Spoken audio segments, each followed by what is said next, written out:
Dalam perjalanan kehidupan manusia, ada saat-saat ketika hak-hak yang dijamin oleh prinsip-prinsip HAM terancam dan bahkan dilanggar. Indonesia sebagai negara demokrasi memberikan kebebasan bagi rakyatnya sebagai warga negara dengan berbagai hak yang dimilikinya. Namun, kebebasan ini hendaknya dilaksanakan dengan bertanggung jawab dan tidak sampai melanggar hak asasi manusia yang dimiliki oleh orang lain. Melalui sila kedua dan keempat Pancasila, Indonesia menjunjung tinggi hak asasi manusia dan menjamin pelaksanaannya di Indonesia. Melalui UU 39 tahun 1999 tentang hak asasi manusia.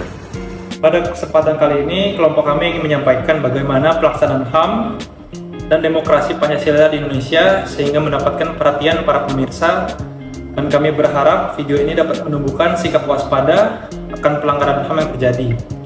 Selanjutnya, drama ini akan menggambarkan berbagai contoh upaya pelanggaran HAM yang umum terjadi.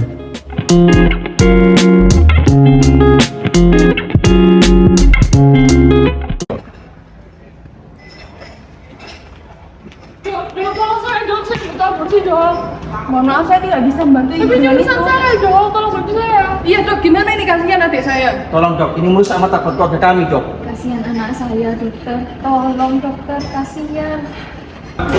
Hak untuk hidup sudah secara tegas diatur dalam undang-undang. Saya sebagai dokter tidak bisa membantu kalian dengan itu. Itu merupakan suatu ideologi bangsa kita.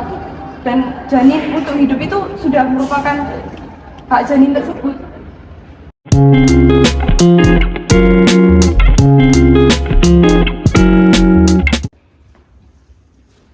Ini, saya dengar kamu masih belum menentukan capres dan menentukan nama perusahaan ya? Iya nih Pak, saya punya pilihan saya sendiri. Kenapa kamu tidak menentukan capres dan telah ditentukan nama perusahaan? Iya Yuni, yang menggaji perusahaan ini kan kamu, bukan capres pilihan kamu. Mohon maaf ya Bapak Ibu ya, saya di sini, saya juga warga negara. Saya punya hak untuk menentukan pilihan saya sendiri. Pokoknya kalau kamu tidak menentukan capres pilihan perusahaan, nanti kamu saya pecat. Mohon maaf Pak, tapi kali ini saya nggak bisa Pak. Saya sudah berpegang teguh pada prinsip saya untuk memilih capres pilihan saya. Terserah kamu, tapi awas saja nanti kamu ya. Ini melalui UU HAM, kita itu sudah dijamin kebebasan berpendapat kita. Jadi kamu nggak perlu khawatir, oke? Ikuti kata hatimu aja. Ya, terima kasih Nisha, terima kasih Eka.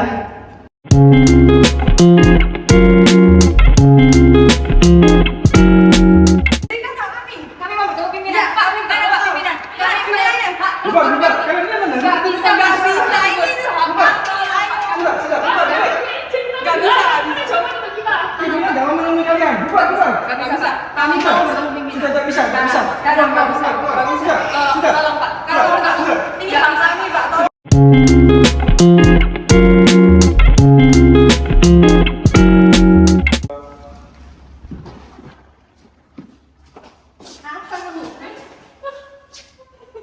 Jun, sini. Bawa apaan lu? Jangan bantu ya. Sini.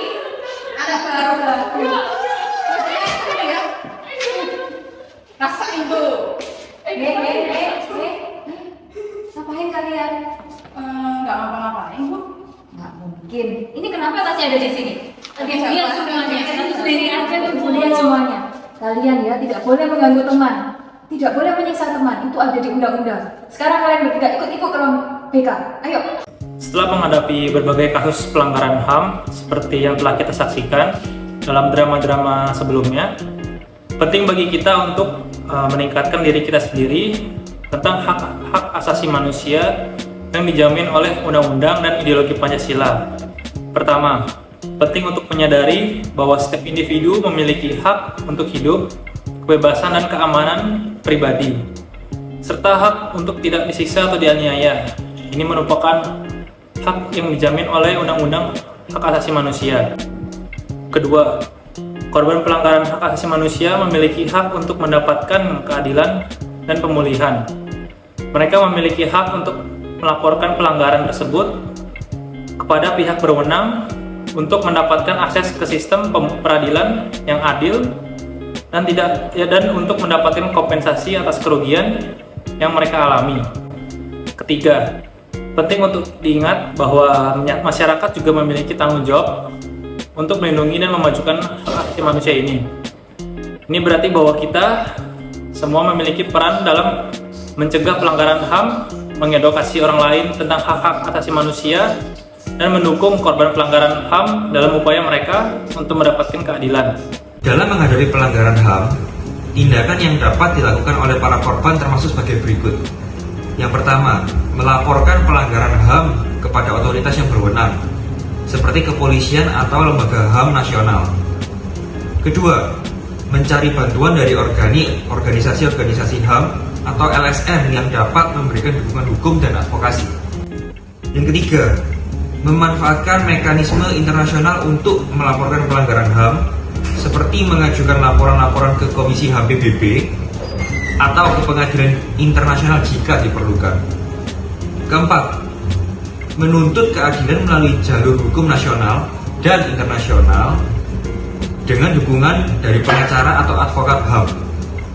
Yang terakhir, membangun solidaritas dengan korban pelanggaran HAM lainnya dan bekerjasama untuk memperjuangkan keadilan dan perlindungan untuk hak-hak asasi manusia.